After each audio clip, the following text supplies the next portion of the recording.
이분 되죠?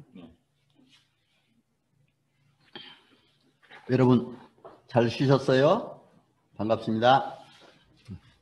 제가 이 쉬는 것도 요령이더라고요. 제가 이제 그 강의할 때 어느 때는 한창 강의가 많을 때는 우리 대학에 뭐 전임 교수는 3일은 의무적으로 있어야 되니까 하고 나서 그 나머지는 그냥 이제 전국에 다니면 통일 안보 교육, 또 행정 교육, 또 컨설팅 이런 강의를 하다 보니까 어느 때는 뭐 8시간 풀로 낮에도 한 때가 있고 그러다가 중간에 이제 쉬는 시간 한 10분 있어요.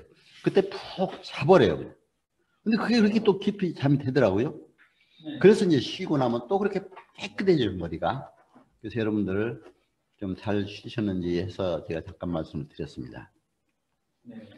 여러분에게 가능한 한은 이제 그 행정사업소 앞으로 좀 그 철저히 하기 위해서 중간중간 사례도 드려서 말씀을 드립니다만은 사실은 이 법 행정이라는 게 좀 딱딱한 과목이에요. 그래서 여러분들이 이제 이 강의한 그대로만 읽어간다면 아무런 재미가 없잖아요. 그래서 제가 중간중간 이제 법적인 문제도 얘기를 합니다. 그래서 사례도 들어서 여러분들 참고로 하시고, 다만 여러분들이 이제 우리가 꼭 알아야 될 것은 행정사 법률 시행령, 시행규칙, 조례 판례, 행정심판의 재결 인용 사례 이런 것들은 철저히 이제 연구해야 된다 이렇게 생각을 합니다. 그래서 이제 후반에 들어가서 제가 어떤 업무에 들어갔을 때 어떤 법이 필요한가 그거에 대해서 좀 적시를 해드리도록 이렇게 하겠습니다.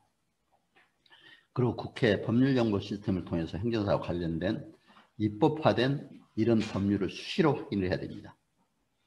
새로운 법이 어떤 것이 나오느냐, 또 법제처 국가법령정보센터를 통해서 새롭게 법령 해석이 어떻게 나오고 있는가, 법령이 어떻게 나오고 있는가 하는 것도 알아야 되고, 대법원 또 대국민 서비스 종합법률 정보를 통해서는 이제 행정과 관련된 최신 판례를 확인도 해본 이런 일이 있어야 됩니다. 그래서 여러분들이 이런 자세만 가지고 일한다면 행정사로서 충분히 어떤 일인지 다 해나갈 수가 있다 이렇게 생각이 됩니다. 자, 그렇다면 우리 행정사로서 꼭 알아야 될 주요 법령, 이건 우선 우리가 필요한 법령이 뭔가 하는 걸 우리가 행정사 시험 과목을 봐도 알 수가 있습니다. 1차 과목에 시험 보신 분들은 아시겠습니다만은 민법 총칙, 행정법, 행정학 개론이 있습니다. 그렇죠? 2차 과목이 민법 계약법, 행정 절차론, 사무관리론이 있습니다. 물론 외국어나 이제 기술행정사, 회사행정사라고 그러죠. 여기는 이제 공통 분야 또 특별 분야가 있습니다만은 이런 법률이 있다 하는 걸 여러분들이 참고로 아시고, 그러나 제가 이제 공부를 해보니까 헌법은 우리나라 기본법이기 때문에 반드시 알아야 된다. 어떤 전문 자격사든 헌법은 모르고는 안 되잖아요. 헌법에 위헌되는 것은 안 되니까, 어떤 법도. 그렇기 때문에 헌법의 이제 기본 내용을 알아야 된다 해서 말씀을 드립니다. 헌법은 국민의 기본권을 보장하고 국가의 통치체제를 구정하는 국가의 기본법이다. 동시에 최고의 법입니다. 국가의 기본 조직과 작용에 관한 근본법입니다. 조직과 작용. 여러분 이걸 이제 구별을 하셔야 됩니다. 저는 사법고시 공부할 때 참 달달 그때 애우다시피 해가지고 했기 때문에 지금도 이거는 딱 애워져요.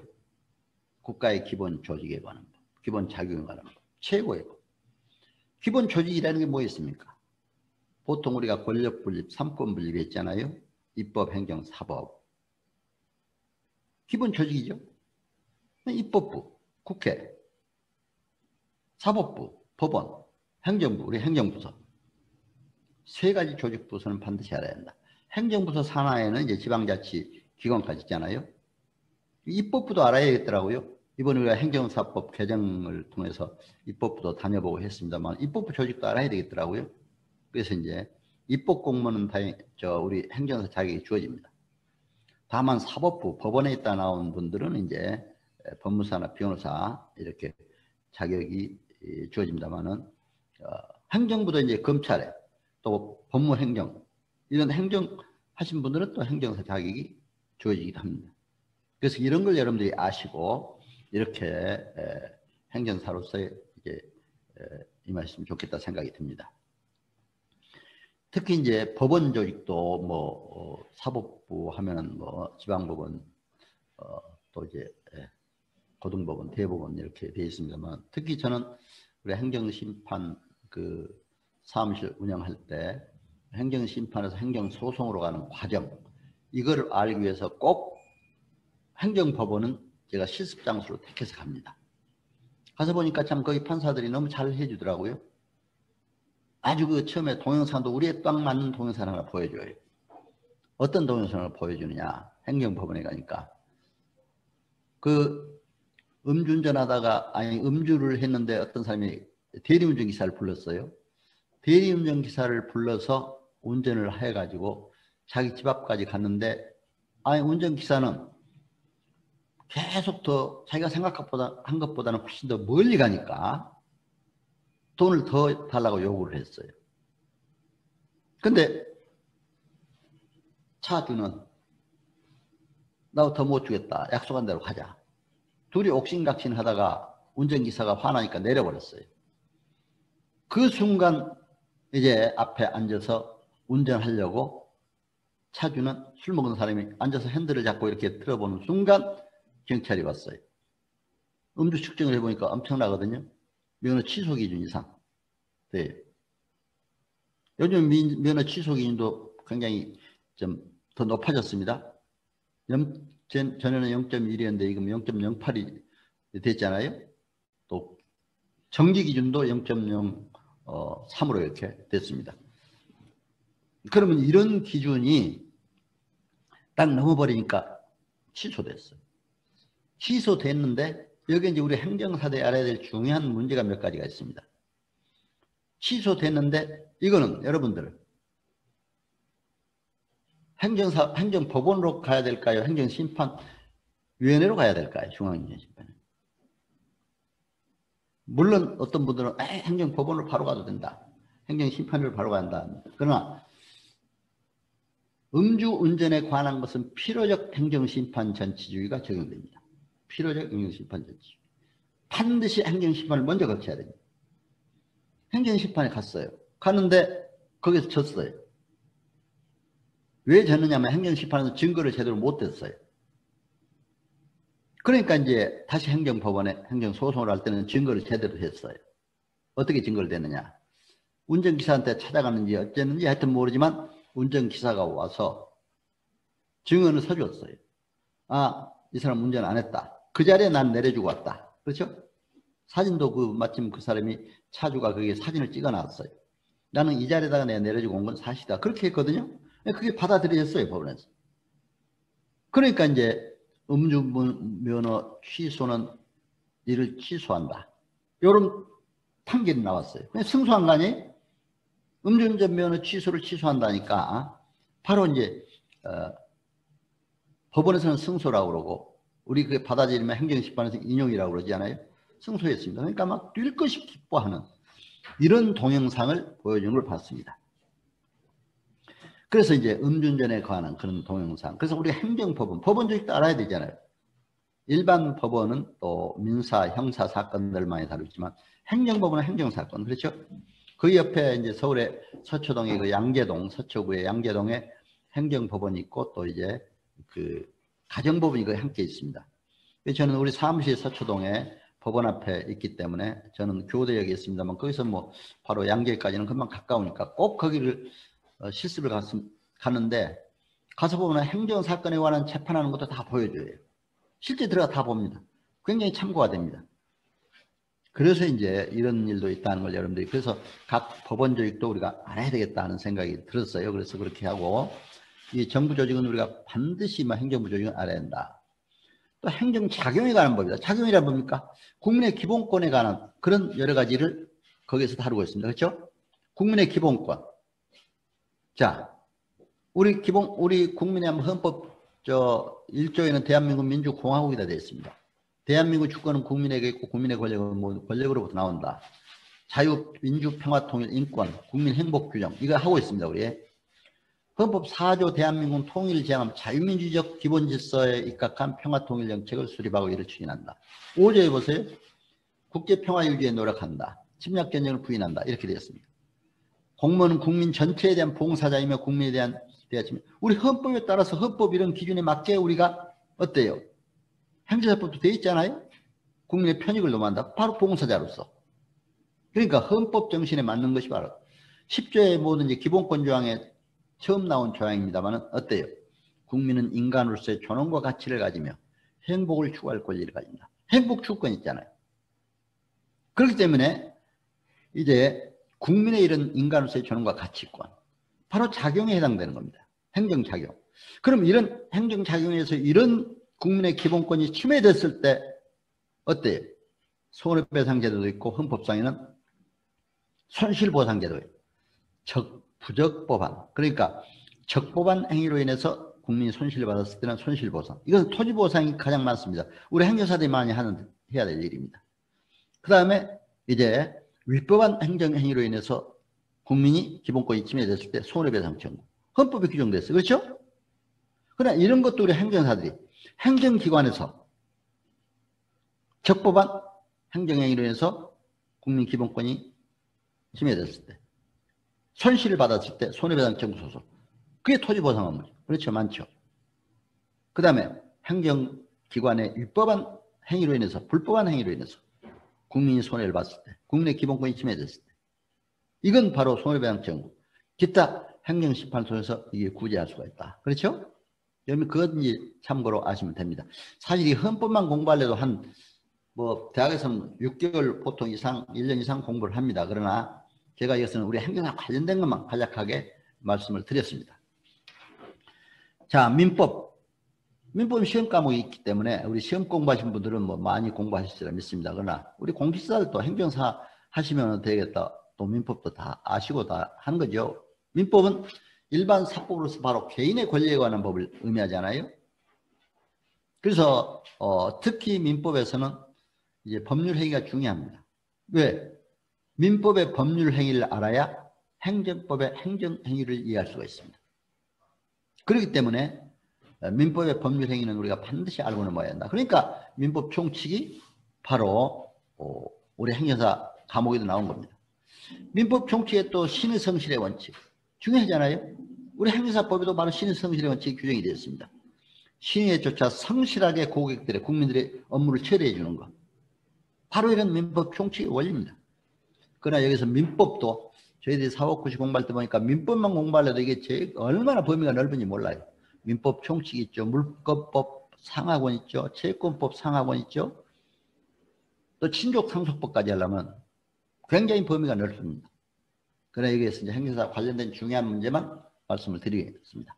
법률행위란 뭡니까? 일정한 법률 효과의 발생을 목적으로 하는 한 개 또는 수개의 의사표시를 불가결의 요소로 한다. 민법상 법률행위는 의사표시가 중요합니다. 개인의 의사표시를 중요시합니다. 행정법상 법률행위는 국가의 권력적 단독행위이기 때문에 국내 기본권이 하여튼 적법한 행정행위라면 법률에 의한 거라면 기본권이 약간 뭐였어도 적법한 행위로 보는 경우는 우리가 어떤 행정심판이나 손해배상 청구 소송을 할 수가 없잖아요.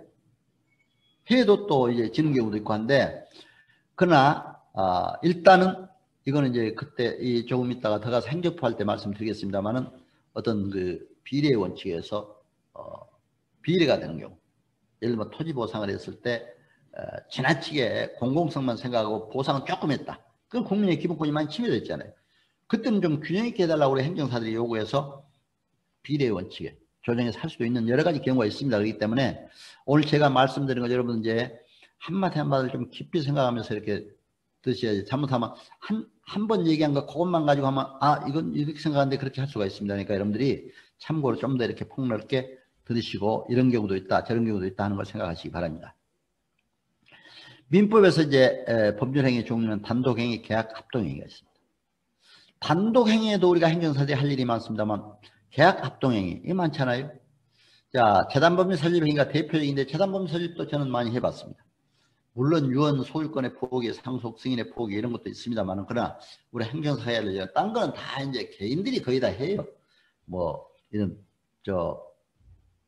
구청에 가서 그냥 신고를 본인들이 다 합니다. 그러나 재단법인 설립행위는 좀 행정사가 우리가 많이 관계하고 있습니다. 계약. 민법에 계약이 뭐 여러 가지가 있잖아요. 뭐 매매, 교환, 임대차. 그러나 매매, 교환, 임대차는 공인중개사법에 딱 규정이 되어 있습니다. 매매, 교환, 임대차. 이것은 공인중개사 업무상 해야 될 일로 딱 되어 있습니다.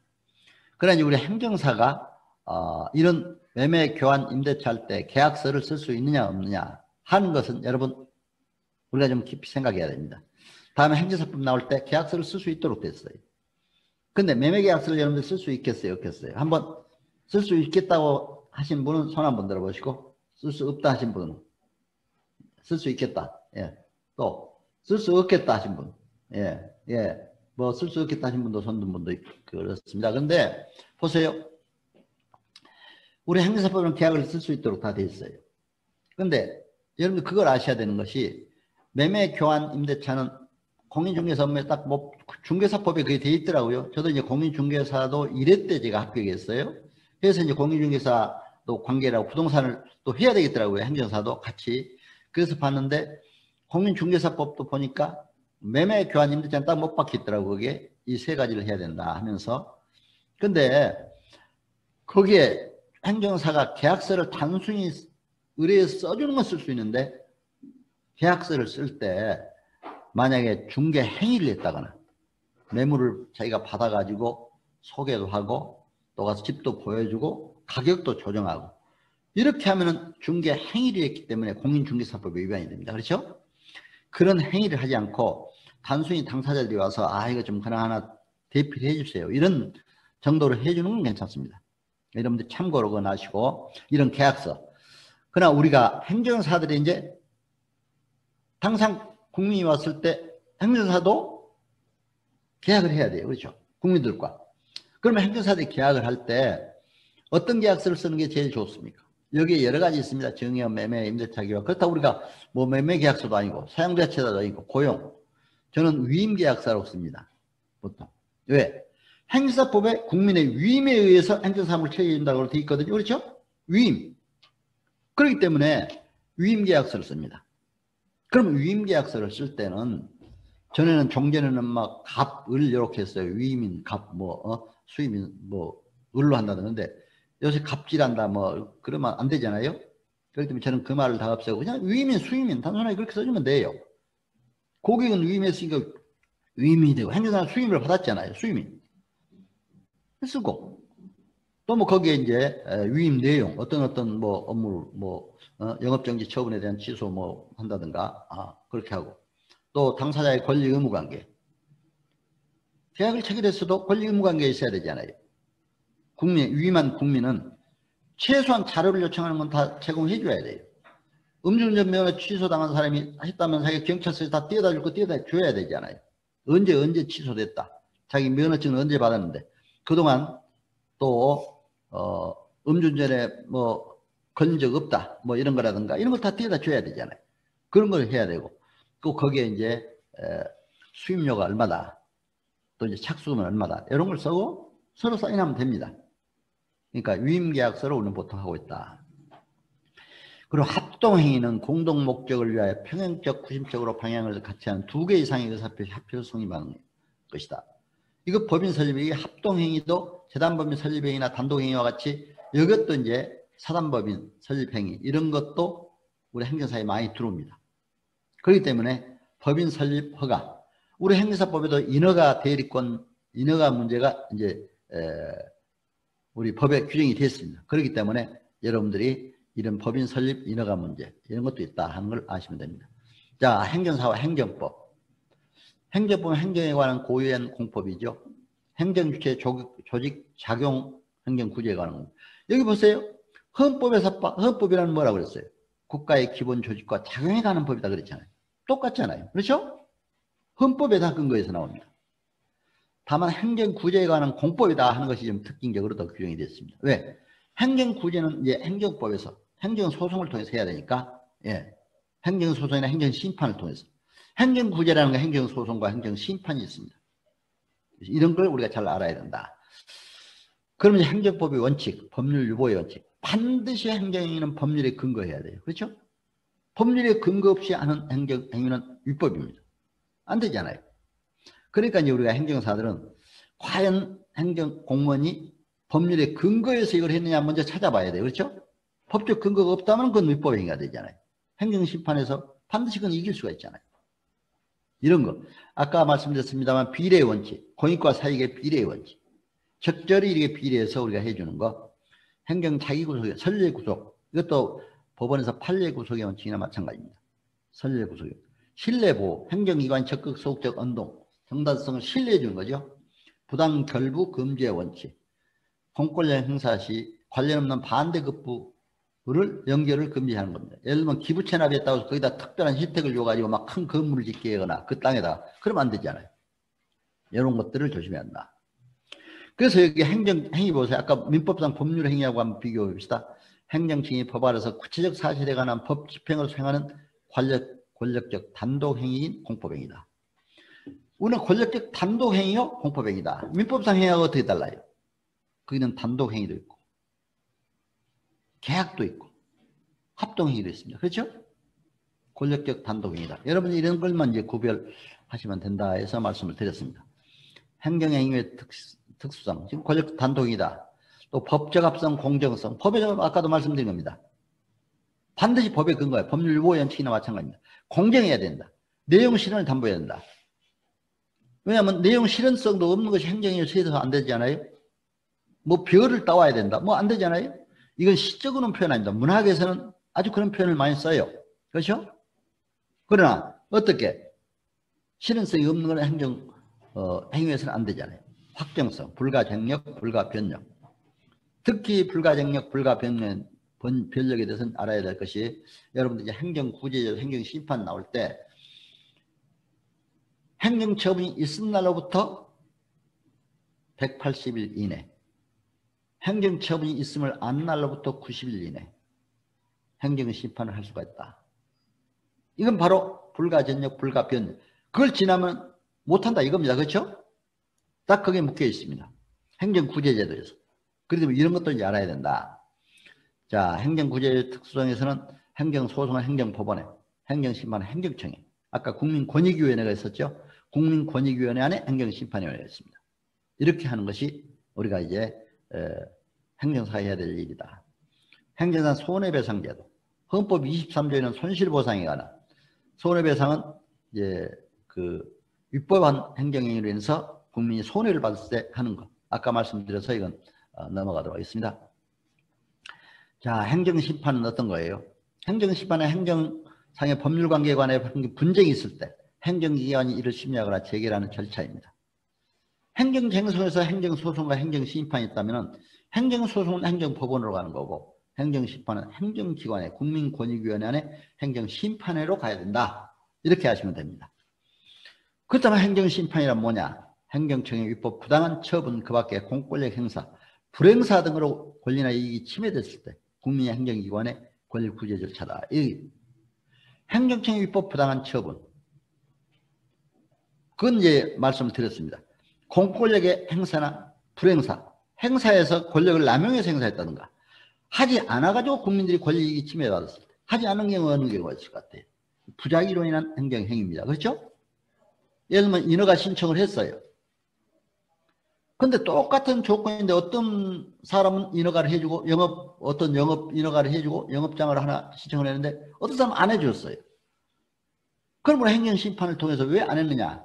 부작위로 인해서 권리이익이 침해당했을 때 할 수가 있습니다. 그렇죠?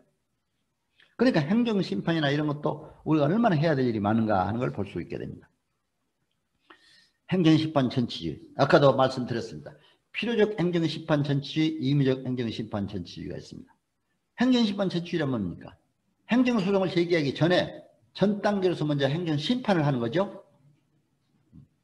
아까 환경분쟁조정위원회에서 먼저 하는 것은 준사법적 절차라고 했습니다. 소송이 가기 전에 바로 환경분쟁조정위원회에서 환경분쟁이 있을 때 거기서 하는 겁니다. 세금 문제는 국세심판위원회 거기가 있잖아요. 각각 또 공무원징계문제 징계위원회 이렇게 먼저 가야 된다 하는 겁니다.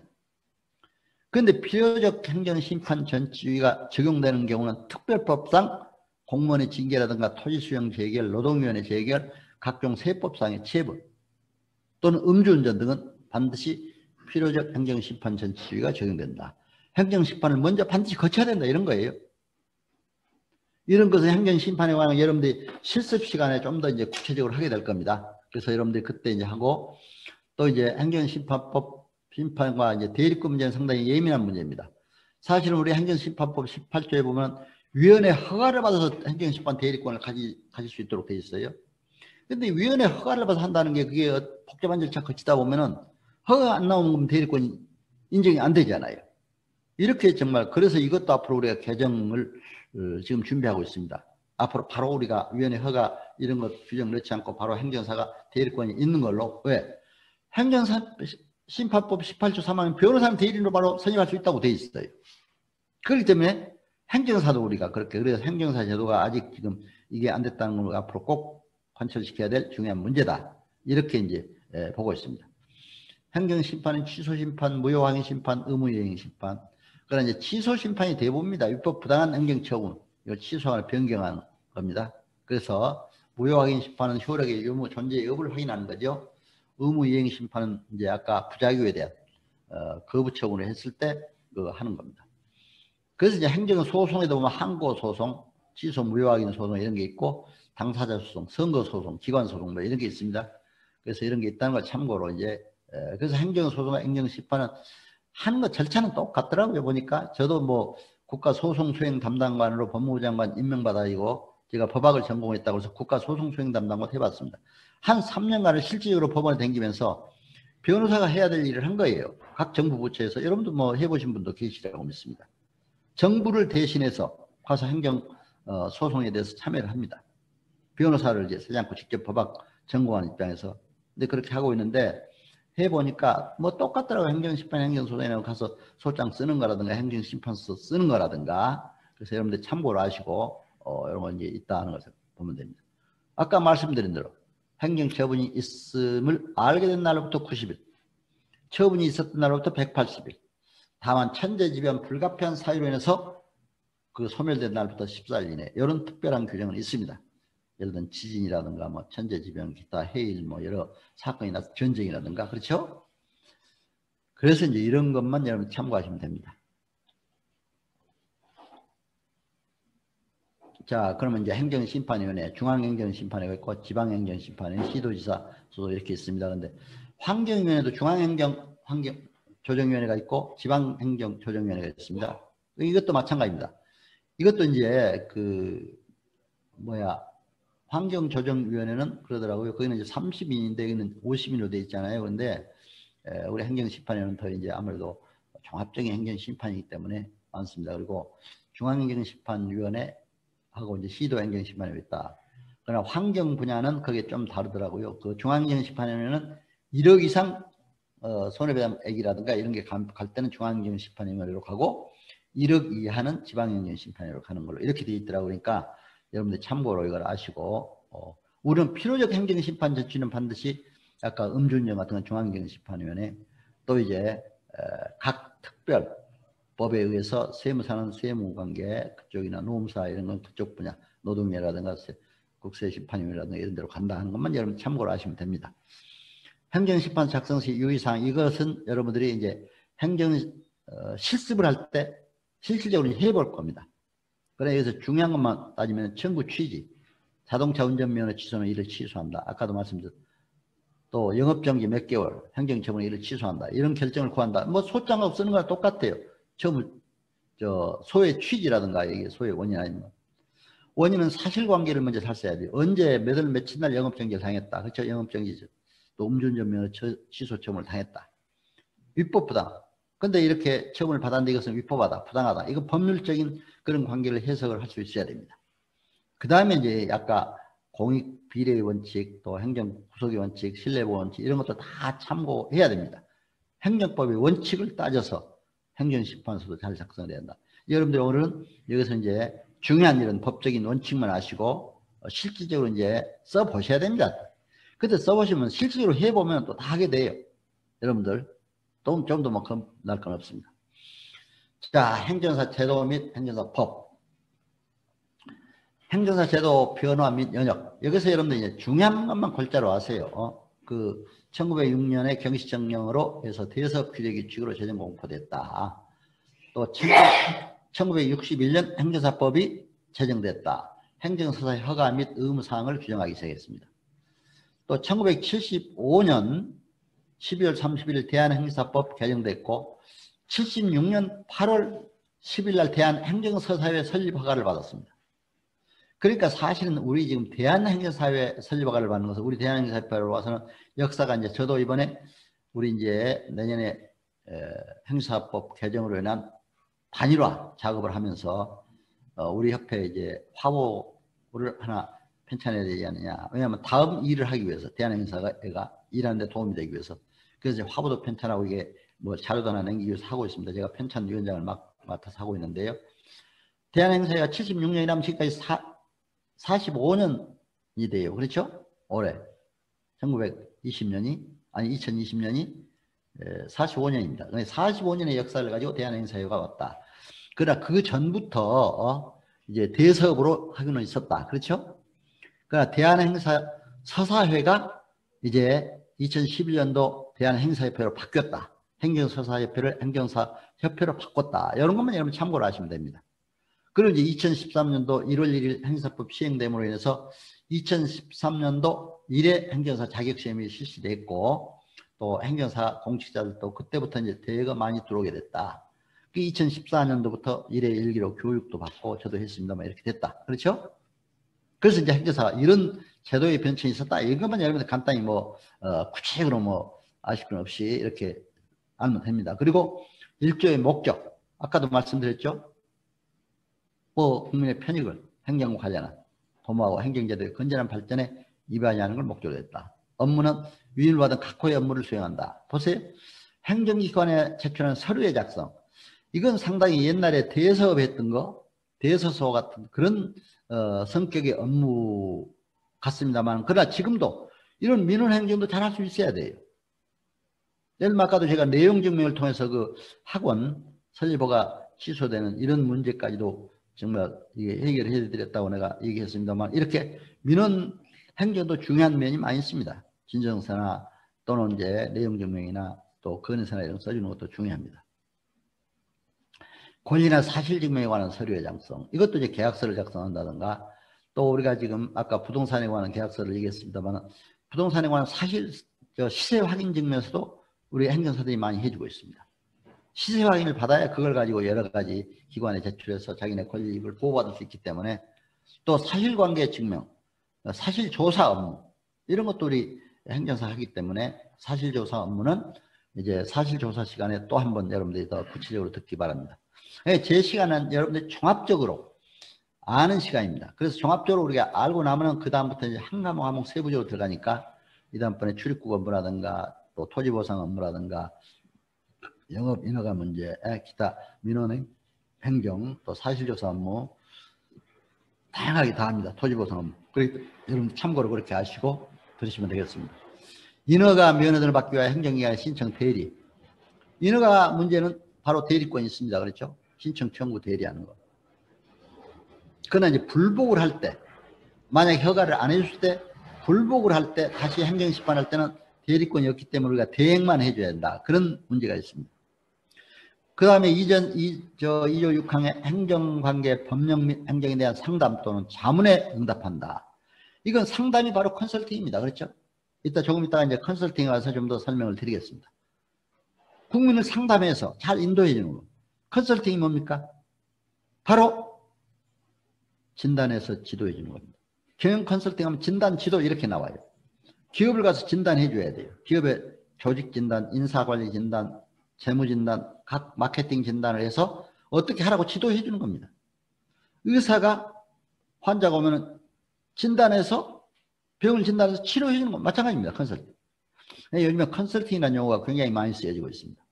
그래서 컨설팅이라는 용어가 지금 컨설팅이라는 학문이 학계에서도 굉장히 아주 두각을 나타내고 있습니다. 아주 좋은 학문으로 이렇게 각광을 받고 있습니다. 그래서 내가 이제 특히 제목에 컨설팅이라는 내용을 내가 썼습니다. 공인중개사 교육도 제가 한번 가보니까 거기도 컨설팅이라는 용어도 쓰더라고요. 교육 내용이 아주 들어가 있어요. 또 변호사도 또 컨설팅이라는 용어를 많이 써요. 그런 걸 볼 수가 있습니다. 그러니까 여러분들이 참고로 이렇게 아시고 하시면 되겠습니다. 법률에 따라 위탁한 사물의 사실조사, 아까 사실조사 문제, 요즘에 이제 이런 것도 우리가 행정사가 하도록 돼 있다. 또 이렇게 이런 그 주요 업무는 이런 그 아까도 이거 말씀드렸습니다. 영업정지, 뭐 구제, 음주운전 면허 구제 취소라든가 자동차 등록금, 국가유공제 뭐 이런 것들이 다 있다 하는 걸 말씀드렸습니다. 행정사가 아닌 사람에 대한 겁니다. 행정사가 아닌 사람은 2조의 업무를 하지 못한다. 이런 업무 우리 업무를 할 수가 없죠. 행정사는. 그것도 행정사법 위반이 되니까. 우리도 마찬가지입니다. 다른 사람들은 뭐 아까 공인중개사, 공인중개인이라면 중개사법 위반. 우리가 소송 업무를 한다면 변호사법 위반. 그렇죠? 그렇기 때문에 할 수가 없다. 세무 업무를 한다면 세무사법 위반. 예. 자, 또 행정사가 아닌 사람은 행정사 또는 이와 비슷한 명칭을 사용하지 못한다. 이렇게. 사실 사용하지 못합니다. 행정사의 의무와 책임, 업무를 성실히 한다. 아까 말씀드렸습니다. 신의 성실의 원칙에 따라서 민법상 신의 성실의 원칙. 이것은 어디나 적용됩니다. 누구나 국가 전문자에서는 어떤 수임을 받았을 때 신의 성실의 원칙에 입각해서 해야 됩니다. 행정사 금지행위. 위임을 거부한 행위는 할 수 없습니다. 정당한 사유 없이 행정사 업무를 거부할 수 없습니다. 저는 사실은 행정사를 처음 시작할 때 처음에 제가 위임받은 업무가 있어요. 그게 뭐냐. 베트남 여인이 우리 한국 남자와 결혼을 했어요. 국적 취득을 하나 해달라고 왔어요. 저는 국적 취득 업무, 출입국 업무에 한 번도 해본 일도 없고 다만 외국에 뭐 비자 받아가지고 왔다 갔다 하는 일이 있습니다. 여권 받아가지고 뭐 비자 받아가지고. 그러나 국적 취득 생각지도 못 해보니까 그럼 어떻게 해야 됩니까? 아니 내가 못하니까 그냥 보내겠습니까? 그러면 안 되잖아요. 그러면 행정사 할 수 없잖아요. 어떤 일이든가 하여튼 우리가 할 수 있도록 해야 돼요. 만약에 못한다면 자기가 정이 못하겠으면 받아가지고 그 잘하는 사람 행정사 찾아가지고 주면 돼요. 그렇죠? 저는 어떻게 한지 아십니까? 그때 제가 지혜롭게 했습니다. 여러분 지혜를 발휘해야 돼요. 한 2, 3일이 왔다가 정식으로 위임계약서를 쓰도록 하시고 내가 이제 그동안에 이걸 좀 검토해 보겠습니다. 그랬어요. 그 하는 문제를 국적 취득하는 문제를. 그래야지 어떻게 한 줄 압니까? 국적법 출입국가제법을 그 사람 번놓고 살달에 오다시피 했습니다. 시행령 시행규칙까지 보니까 다 답이 나와요.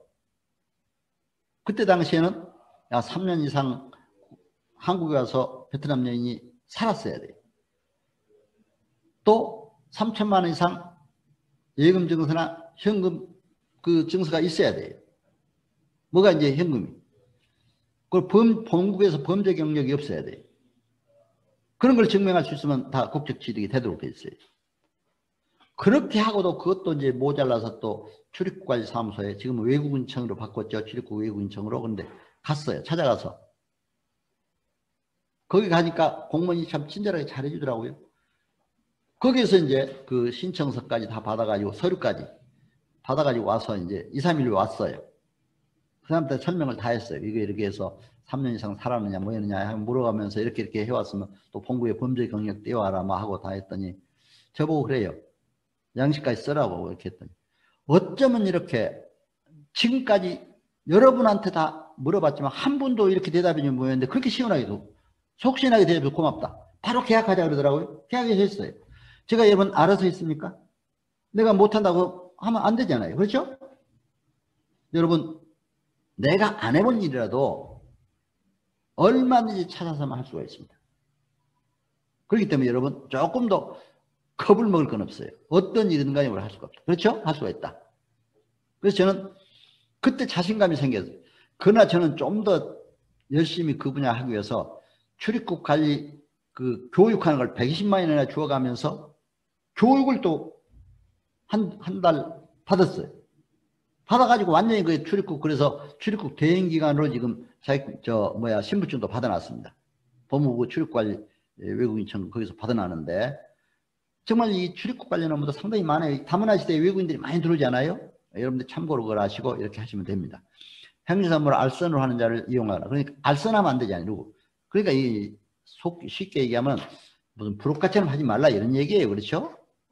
그러나 우리가 받아가지고 우리가 정의하지 못할 걸 우리 행정사들한테 이렇게 좀 위탁해 주는 거. 또 행정소송에 관한 건 변호사들한테 위탁해 주는 거. 그렇잖아요. 그런 건 그 정도는 가지고는 뭐 할 수가 없습니다. 비밀 엄수 이건 여러분들 항상 조심해야 됩니다. 요즘에 제가 이제 저 유튜브에 보면은 개인정보보호법, 통신비밀보호법 이런 게 다 해서했습니다. 절대로 주민등록번호나 개인의 어떤 신상이 노출되는 정보는 노출하면 안 됩니다. 내가 지금 얘기할 때 누구 정보 노출하지 않잖아요. 그냥 간접적으로 얘는 추상적으로 아니 베트남 여인이 우리 한국 남자 그 사람 직접적으로 구체적으로 그 사람 내가 신분증 어떤 이름 대고 막 어떤 뭐 몇 년생인데 뭐 어쩌고저쩌고 했다면 그건 안 됩니다. 그렇죠? 그렇게 얘기하지 않아요? 여러분 그렇게만 하면 됩니다. 자, 업무 처리부를 작성해야 한다. 보관해야 한다. 업무 처리부는 1년 번호 이렇게 받아요. 저는 서초구청에서 꼭 7월달 되면 이게 날라오더라고요. 공문으로 업무 처리부를 좀 내라. 작년 7월 1일부터 금년 6월까지 내라. 이렇게 해가지고 꼭 와요. 그럼 다 작성해서 냅니다. 그게 이제 유임받은 연월일 또는 보수액 기타 유임 내용 이런 것도 해서 줍니다. 여러분들이 참고로 하시고 그래서 이제 지금까지 행정사 법에 대해서 이렇게 했는데 지금 이제 이건 요약한 부분입니다. 자, 여러분들이 이제 행정사 교육을 받으면 이제 자격을 취득해 가지고 실질적으로 이제 소양교육 20시간을 받고 나면은 또 실습교육까지 마치면은 광역 시도단체장 명의로 이제 실습교육 수료증이 나옵니다. 나오면 그 수료증 가지고 관할 시군구청에 가서 업무 신고를 하면 돼요. 자격증 사본하고 교육 수료증 가지고 가면 임대차 계약서라든가 사진하고 가져가면. 그럼 신고하면 거기서 신고증이 주면은 바로 사업자 등록을 하고 해야 돼요. 어떤 사람은 사업자 등록 뭐 할 필요가 뭐냐 하는데 반드시 수익이 발생하면 부가세 신고를 해야 됩니다. 그렇죠? 요즘에 10만 원 이상 받아도 반드시 현금 영수증을 해주도록 되어 있어요. 그렇기 때문에 이건 법적으로 여러분들이 위반된 행위를 해서는 안 된다. 사업자 등록을 해야 됩니다. 그렇죠? 그리고 행정사 등록을 행사협회 정회로 등록을 해야 된다. 근데 지금 현재 해놓으면은 이거는 이제 앞으로 여러분들이 협회 이제 통합됐을 때도 그대로 이제 이관됐을 때 이렇게 해서 말씀을 드립니다. 자, 그리고 이제 우리 이 컨설팅에 관합니다. 이게 이제 여러분 유튜브 행정 이런 것 잘 활용해야 됩니다. 지금 이제 내가 행정심판, 정성 사건, 국가유공자 이런 걸 쭉 뭐 합니다만은 이게 상당히 이런 걸 볼 때 유튜브나 홈페이지, 저는 처음에 홈페이지도 이용하고 유튜브도 블로그를 주로 많이 하고 또 명함도 돌리고 또 이렇게 전단지도 돌리고 해봤습니다만 지금 유튜브가 굉장히 효과가 있더라고요. 제가 유튜브를 해보니까 여러분 제 유튜브 보시면 행정사에 관한 게 굉장히 많이 나옵니다. 요즘에 최근에 행정사 법 뭐 오프라인 교육할 때 지금 온라인 교육할 때 이게 교육 내용이 제가 유튜브에 다 올라가 있습니다. 그리고 또 실습 내용도 중요한 건 올라가 있고 하기 때문에 여러분들이 한번 보시면 됩니다. 그래서 요즘에는 정보화 시대 유튜브가 중요하다. 이런 걸 아시고요. 또 이제 행정사무와 관련된 법령, 이것 헌법, 민법, 행정법 다 했습니다만 여러분들이 각 분야별로 업무가 들어왔을 때 우선 중요한 법은 알아야 됩니다. 그렇죠? 그럼 국가보훈 유공자 등록 업무, 그 업무가 들어왔다 했을 때 먼저 그 법을 찾아봐야 돼요. 어떤 법이냐? 국가유공자 등 예우 및 지원에 관한 법률. 그렇죠? 보훈, 보상, 대상, 지원에 관한 법률. 이런 것들을 반드시 찾아보고 시행령, 시행규칙까지 보면은 다 그게 또 답이 나오게 됐어요. 그래서 이제 이런 법들을 여러분들이 항상 알아야 된다. 또 영업정지 취소 구제 시에 공용위생법, 식품위생법, 식당 같은 데는 식품위생법, 그렇죠? 청소년보호법, 아까 저 청소년의 뭐 연연관계라든가 그런 걸 볼 때 음악산업진흥에 관한 법률. 노래방에 가서 뭐 어떤 영업정지, 노래방에 영업정지 처분됐다 할 때, 예. 이런 음악산업진흥에 관한 법률. 이런 영업 종류에 따라서 관련 법이 있습니다. 그렇죠? 여러분들 이런 법을 알아야 돼요. 공중위생법, 식품위생법, 청소년보호법, 음악산업진흥에 관한 법률. 음주운전 면허 구제 취소, 도로교통법 반드시 봐야 되잖아요. 요즘에 이제 0.05에서 0.03으로 이렇게 정지 수준이 강화됐습니다. 취소 수준도 0.1에서 0.08로 이거 아까도 말씀드렸습니다. 그렇죠? 특히 2회 이상 음주운전 취소, 또 사망, 어떤 뭐 했을 때는 음주운전 사고를 했을 때는 구속수사가 원칙이다. 이런 것도 여러분들이 이제 아시면 됩니다. 출입 관련 업무, 출입관리법, 국적법. 아까 제가 말씀드렸잖아요. 출입관리법, 국적법. 그래서 이런 거를 반드시 알아야 된다. 학교폭력 관련 업무, 학교폭력 예방 및 대책에 관한 법률. 이 국공립학교 총장이나 국공립학교 교장이나 또 이제 교사들, 우리 행정사 많이 들어옵니다. 학교 폭력은 뭐 많이 합니다. 바로 학교 폭력 예방에 관한 예방 및 대책에 관한 법률 반드시 알아야 되죠. 그렇죠? 불법 건축물 이행 강제금. 저는 이것도 해봤어요. 불법 건축물 이행 강제금. 건축법. 이게 이제 기준에 따라서 뭐해서 이것도 해달라고 제가 한 7천만 원 나온 거를 이걸 다 검토해가지고 해서 바로 이제 한 좀 감해주는 경우가 있어요. 토지보상은 뭐 아까도 여러 가지 말씀드렸기 때문에 이거 하고요. 토지법 헌법 23조에 근거해서 공익사업을 위한 토지 등의 취득 및 보상에 관한 법률. 공익사업을 위한 토지 등의 취득 및 보상에 관한 법률, 이걸 꼭 반드시 알아야 된다. 공시가격, 부동산 공시가격에 관한 법률. 이 공시가격은 것도 아파트 동대표들이 또 저한테 찾아왔어요. 아, 공시가격이 올라가는데 이것 좀 내려달라. 이의 신청하고 뭐 의견서 내달라. 다 해줬습니다, 의견. 그 대신 그 주변에 아파트 시세를 좀 조사해와라 하니까 전부 조사에다 주셔서 제가 써서 냈습니다. 조금 감이 됐어요, 또. 그러니까 이런 것도 행정사역이 뭐 못할 일이 없잖아요. 다 이거 해야 됩니다. 인허가 대리 업무, 산업 직접 활성화 및 공장 설립에 관한 법률, 법인 설립, 이런 법률이 있습니다. 환경문제, 아까 말씀드렸죠. 환경분쟁조정법에 따라서. 환경분쟁조정법에 따라서 중앙환경분쟁조정위원회가 있고 이렇게 있습니다. 저도 여기에 직접 환경문제 가서 이제 회의도 해보고 하니까 이 문제도 구체적으로 알게 되겠더라고요. 자동차 등록 업무, 자동차 관리법. 그렇죠? 저도 이제 실습 제가 하면 반드시 그러니까 이제 자동차 등록사업소 가봐요. 그리고 서초구청에 자동차 등록 관리하는 업무하는 데도 꼭 가서 봅니다. 그래 거기 가서 자동차 등록, 교통사고, 도로교통법, 교통사고 처리 특례법, 층간소음법, 이건 환경에 관한 법입니다. 주택법, 그렇죠? 층간소음, 주택법 이런 것도 다 알아야 돼요. 사회복지협회 또 환경분쟁조정위가 있습니다만 소비자보호 기본법. 그래서 행정사는 이런 법들을 일단 알고 여러분들이 가야 된다, 이렇게 생각이 됩니다. 그래서 이제 오늘 이렇게 여러분들이 저와 함께 많은 이런 연구를 했습니다. 그래서 이런 건 아까 한 거고요. 이제 끝으로 이 컨설팅에 관한 것만 아까도 말씀드렸지만 요즘에 이제 컨설팅이 아까 뭐 개념 다 설명드렸으니까 이걸 한번 여러분들이 교재를 참고를 하시고 진단 지도에서 바로 처리해 주는 거다. 특히 우리 4차 산업혁명 시대, 앞으로 정보화 시대 컨설팅이 중요한 업무로 되어지고 있다. 그래서 이제 여러분들이 컨설팅, 우리 마케팅도 잘해야 되잖아요. 행정사로서. 그 요즘에 정치권도 어디 가면 세일즈 외교라고 말을 많이 씁니다. 그래서 여러분들이 이런 외교도 잘해야 된다 해서 말씀드렸습니다. 이제 마지막으로 이 말씀만 하고 마치겠습니다. 자, 고대 아리스토텔레스. 요즘에 뭐 고대 철학자들을 많이 이용하더라고요. 지난번에 뭐 어느 가수도 나와서 테스형이라는 노래가 굉장히 유명합니다. 그렇죠, 여러분? 그 소크라테스를 가지고 그 노래를 만들어서 하는데, 저는 아리스토텔레스, 소크라테스, 플라톤, 아리스토텔레스가 고대 그리스 철학자 중에 유명한 3대 철학자잖아요. 근데 아리스토텔레스가 또 유명한 말을 했어요. 설득하는데 3가지 방법을 제시했는데, 로고스적 설득 방법, 파토스적 설득 방법, 에토스적 설득 방법, 이걸 얘기를 했습니다. 로고스는 지식이 있어야 한다. 정보, 지식, 전문 지식이 풍부해야 한다. 자, 우리가 국민들이 상담하러 왔을 때 우리가 전문 지식이 있다는 걸 보여줘야 돼요. 있다는 걸 보여주는 게 아니라 실질적으로 있어야 돼요. 그렇죠? 그럼 사람들이 믿잖아요. 파토스, 감성에 호소해야 돼요. 억울한 일 당했는데 에이 여보시오 술 먹고 왔는데 음주운전 걸렸다. 여보시오 술 먹어서 됩니까? 요즘에 술 먹지 말라고 했는데 왜 그렇게 했느냐. 물론 그렇게 하실 분은 없지만 그러나 같이 호소하면서 이렇게 동정을 해주면서 감성에 호소하는 것도 중요합니다. 제일 중요한 것은 에토스적 설득 방법입니다. 설득하는 성품이 진실해야 됩니다. 신뢰를 줘야 됩니다. 말에 정직성이 있어야 돼요. 국민에게.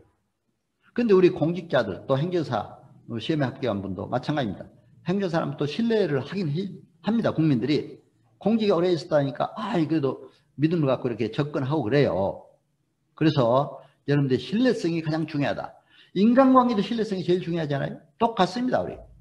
그래서 이게 아리스토텔레스 얘기, 로고스, 파토스, 에토스, 신뢰가 중요하다. 저는 그래서 참 감사한 게 제 이름도 여러분 완전할 완자 믿을 심자입니다. 박완신. 완전할 완자 믿을 심자. 그렇다고 저를 뭐 완전히 믿으라 내가 뭐 오만하게 여러분들에게 그렇게 할 수는 없습니다. 그러나 믿음이 중요하다. 하는 걸 심어주기 위해서 제 이름을 그렇게 또 지어졌다 생각이 돼요. 행정사고는 또 딱 맞는 이런 국가 전문자에서 맞는 이름인 것 같아요. 감사드립니다. 여러분 오늘 이렇게 제 강의 잘 들어주셔서 감사를 드립니다. 하여튼 여러분 행정사님으로 앞으로 큰 발전이 있기를 바라고 제 강의 첫 시간에 여러분이 다 이제 이해되셨으리라 믿습니다만은 혹시 이해 덜 된 분이나 있거든 실습 시간 또 이제 한 40시간 받으시면서 여러분들이 한 분 한 분 또 실습하면서 이렇게 좀 더 구체적으로 할 거니까 들어보시고 저는 종합적으로 여러분들이 강의한 거니까 미흡한 부분이 있으면 저한테 또 질문도 해주시고 또 이렇게 하시면 제가 성심껏 아는 데까지 답변을 해드리도록 하겠습니다.